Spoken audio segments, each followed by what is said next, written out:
दो procession peaceful गई नहीं गए वहां से उस मस्जिद के सामने से, तीसरे में गड़बड़ कैसे हुई? फिर क्या दिल्ली की राजधानी में तलवार को लेकर फिर सकता है?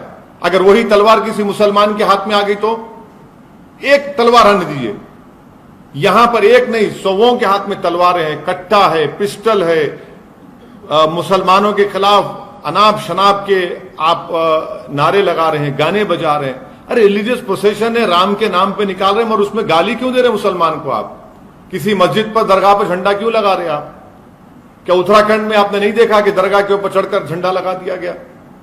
वन साइडेड अरेस्ट किए जा रहे हैं मुसलमानों की। मैं ये चार्ज लगा रहा हूं दिल्ली सरकार के ऊपर, मोदी सरकार के ऊपर, दिल्ली के पथरमबाजी के ऊपर। जो दिल्ली का मुख्यमंत्री है वो तो मुसलमानों को ब्लेम कर दिया।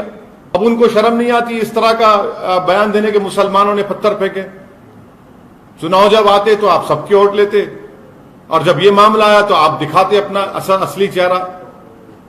तो दिल्ली की जनता को यह भी देखना है मुख्यमंत्री का, दिल्ली के मुख्यमंत्री का ये दोहरा चेहरा। वायलेंस को हम कंडेम करते हैं, वायलेंस की कोई इजाजत नहीं देता, मगर जब सरकार खुद खामोश तमाशाई बन के बैठी हुई है तो फिर ये तमाशा हो रहा है। जो आरएन प्रोसेशन निकाला गया जहांगीरपुरी सी ब्लॉक में, वो बगैर परमिशन के निकाला गया, परमिशन पूछा ही नहीं उन्होंने।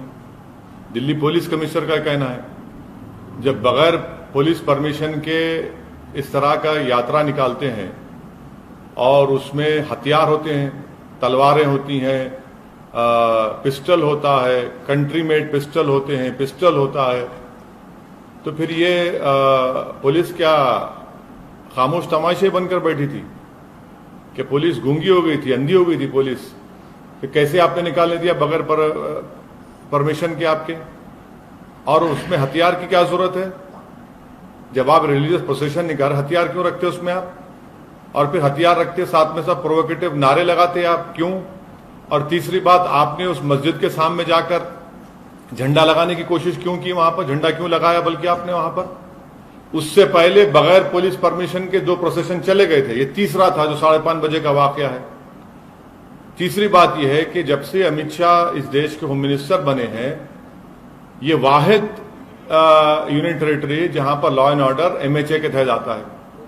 4 वायलेंस हो चुके हैं बड़े बड़े। एक लॉयर्स का पुलिस का तसादुम, दूसरा 2020 का जो प्रोग्राम हुआ वो, तीसरा जो 26 जनवरी 2020 को जो किसानों के आंदोलन सिलसिले में जो वायलेंस हुआ, और चौथा ये जो पुलिस परमिशन नहीं दी, खुद कमिश्नर ऑफ पुलिस कह रहे हैं, तो किस बुनियाद पर आपने उनको इतना बड़ा प्रोसेशन निकालने दिया? और हाथों में एक नहीं, दो नहीं, तीन नहीं, 2500-3000 तलवारें हैं, हाथ में कट्टा है, पिस्टल है। और ये हम पूछना चाह रहे हैं लोगों से, क्या तलवार और ये तफंचा रखना क्या एसेंशियल रिलीजियस प्रैक्टिस में आता है? क्या ईआरपी है वो? हर जगह पर जहां पर प्रोसेशन जाता है, आप मस्जिद के ऊपर, दरगाह के ऊपर झंडा लगाते हैं, क्यों लगाते हैं भाई? आप बराबर अपना प्रोसेशन निकालिए, मगर प्रोसेशन में प्रोवोकेटिव नारे लगाना, देश में रहना है तो ये नारा लगाना पड़ेगा, मुल्ले काटे जाएंगे, मियां फुला फुला, ये कौन सा प्रोवोकेटिव नारे लगा रहे आप? और दूसरी बात यह है कि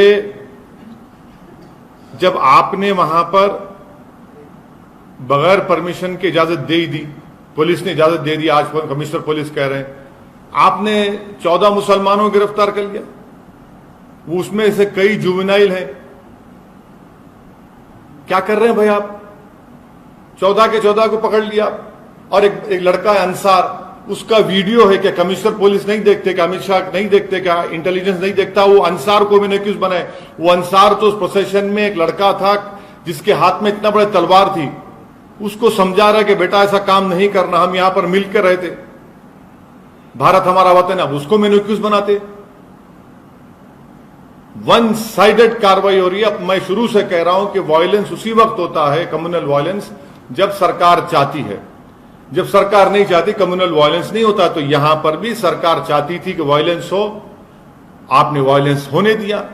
आपकी नाक के नीचे तलवारें निकल रहे हैं, गाने बज रहे हैं, प्रोवोकेटिव गाने, आपके सामने मस्जिद के ऊपर झंडा लगाने की कोशिश, बल्कि लगा देते हैं कई जगह पर, इस जगह पर भी लगाया गया। 2 प्रोसेशन पीसफुल चले गए, तीसरे में गड़बड़ कैसे होती भैया?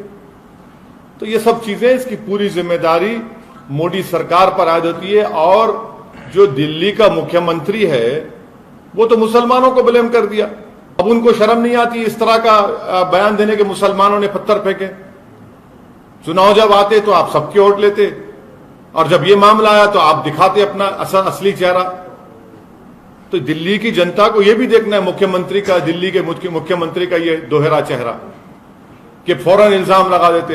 अरे भाई, वहां पर बगैर परमिशन के जुलूस जाता है, हाथों में एक नहीं 100 तलवारें हैं, मस्जिद के ऊपर झंडा लगाया जाता है, वहीं से झगड़ा शुरू होता पूरा।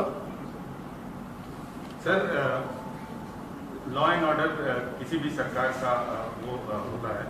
दिल्ली में लॉ एंड ऑर्डर केंद्र सरकार के हाथ में है, और कोई भी सरकार ये नहीं चाहती कि लॉ एंड ऑर्डर खराब हो। और दंगे और ऐसी चीजें जो होती हैं वो अचानक से होती हैं, अचानक से नहीं होती। तो अचानक से नहीं होती है। मैं आपको कई इंक्वायरी कमीशन की रिपोर्ट का हवाला दे दूंगा। भिवंडी में फसाद हुआ, उसकी इंक्वायरी कमेटी रिपोर्ट देख लीजिए। कई इंक्वायरी कमीशन रिपोर्ट देख लो आप। जब सरकार चाहती है कम्युनल वायलेंस होता है, और हमेशा रिलीजियस प्रोसेशन से ही कम्युनल वायलेंस होता है। जब दिल्ली का पुलिस कमिश्नर यह कह रहा है कि पुलिस से परमिशन नहीं लिया गया, देश की राजधानी में क्या इस तरह का काम होता है? सुनिए, स्लिप ऑफ द टंग नहीं, कोट हुआ है। इंडिया टुडे के एक जर्नलिस्ट ने इसको कोट किया है, और मैंने अभी रीट्वीट किया है उसको। क्या बात है, दिल्ली की राजधानी में आप जुलूस निकालने देते ऐसे ही आप? अच्छा चलिए, आपकी बात थोड़ी देर के लिए मान लेते हैं। 2 प्रोसेशन पीसफुल गए नहीं गए वहां से, उस मस्जिद के सामने से, तीसरे में गड़बड़ कैसे हुई फिर? क्या दिल्ली की राजधानी में तलवार को लेकर फिर सकता है? अगर वही तलवार किसी मुसलमान के हाथ में आ गई तो एक तलवार हन दीजिए। यहां पर एक नहीं 100 के हाथ में तलवारें हैं, कट्टा है, पिस्टल है, मुसलमानों के खिलाफ अनाप शनाप के आप नारे लगा रहे हैं, गाने बजा रहे हैं। अरे रिलीजियस प्रोसेशन है, राम के नाम पे निकाल रहे हैं, और उसमें गाली क्यों दे रहे हैं मुसलमान को? आप किसी मस्जिद पर, दरगाह पर झंडा क्यों लगा रहे हैं आप? क्या उत्तराखंड में आपने नहीं देखा कि दरगाह के ऊपर चढ़कर झंडा लगा दिया गया? वायलेंस को हम कंडेम करते हैं, वायलेंस की कोई इजाजत नहीं देता, मगर जब सरकार खुद खामोश तमाशाई बन के बैठी हुई है तो फिर ये तमाशा हो रहा है। तो दूसरी तरफ से भी तो वायलेंस हुआ, देखा एक आदमी ने तमंचा पकड़ा। हाँ, पकड़िए ना आप देखिए, आप लोग सुनिए, मैं आपसे गुजारिश कर रहा हूं कि मस्जिद के ऊपर झंडा लगाने का विजुअल क्यों नहीं दिखाया जाता टीवी के ऊपर? मस्जिद के सामने वो गाने बजाए जा रहे हो, क्यों नहीं दिखाया जाता मीडिया में? सिर्फ सोशल मीडिया पर क्यों आता है? मस्जिद के सामने तलवारें लहराई जाती हैं, मस्जिद के सामने ठहरकर मियां फुला फुला गाली दी जाती है। ये क्या हो रहा है? फिर आप क्या कर रहे हैं? आप अगर कोई कानून अपने हाथ में लेता है तो एक्शन लीजिए, कोई रोक रहा नहीं है आपको। Due process of law follow होना चाहिए, मगर ये कौन सा है? आप तो सिलेक्टिव लॉ अप्लाई कर रहे हैं। वो अंसार जो बच्चे को रोका समझाया, उसी को मैंने एक्यूज बना दिया आप। उसमें जुवेनाइल बच्चे हैं, उसमें आप वन साइडेड अरेस्ट किए जा रहे हैं मुसलमानों की। मैं ये चार्ज लगा रहा हूं दिल्ली सरकार के ऊपर, मोदी सरकार के ऊपर, दिल्ली के फतरमबाजी के ऊपर। पर सर, आप अमित शाह और मोदी सरकार को क्यों ब्लेम कर रहे हैं? क्योंकि दिल्ली की लॉ एंड ऑर्डर एक वाहिद यूनियन टेरिटरी है जो मोदी सरकार के तहत आती है। लॉ एंड ऑर्डर, मैं आपको एग्जाम्पल दे रहा हूं, 4 बड़े बड़े वायलेंस हुए हैं।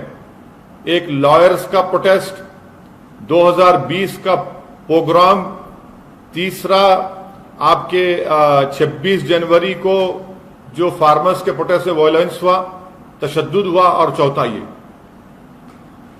लेकिन सर, पहले भी 2 प्रोसेशंस निकाले गए, तीसरे में ही वही तो मैं आपसे अगर ऐसा कुछ होता तो वही तो मैं आपसे कह रहा हूं। 2 जब पीसफुल चले गए, तीसरे प्रोसेशन में ही इन्होंने उस मस्जिद के ऊपर वहां पर वो झंडा लगाया। नहीं सर, दूसरा- सुनिए सुनिए, वहीं पर उन्होंने तलवारें उनकी हाथों में हैं, एक नहीं, दो नहीं, तीन नहीं, हर एक के हाथ में तलवार है। मैं फोटो दिखाता हूं आपको, देख लो आप, वीडियो दिखाता हूं मैं आपको। लेकिन दूसरा वर्षन है कि वो एक जो बंदा जो गिरफ्तार हुआ है सेकंड या थर्ड अक्यूज, उसने उकसाया है और वो गड़बड़ किया है। अंसार को जो आप एक्यूज बना रहे हैं, ये सरासर गलत है। उस लड़के ने कंट्रोल किया वहां पर। मैं अंसार मेरा कोई दोस्त नहीं है, ना मेरे पार्टी का है, ना मैं इसको जानता हूं, मगर सब लोग कह रहे हैं कि वहां के हिंदू कह रहे हैं ना, वहां के हिंदू भाई कह रहे हैं, उसके पड़ोसी हिंदू भाई हैं, वो कह रहे हैं अंसार की इंटीग्रिटी पर, उसके कैरेक्टर पर वो कह रहे हैं। आप बगैर परमिशन के देते हैं और आपकी नाक के नीचे सब चीजें होती हैं और आप ये इल्जाम लगाते एक तरफ।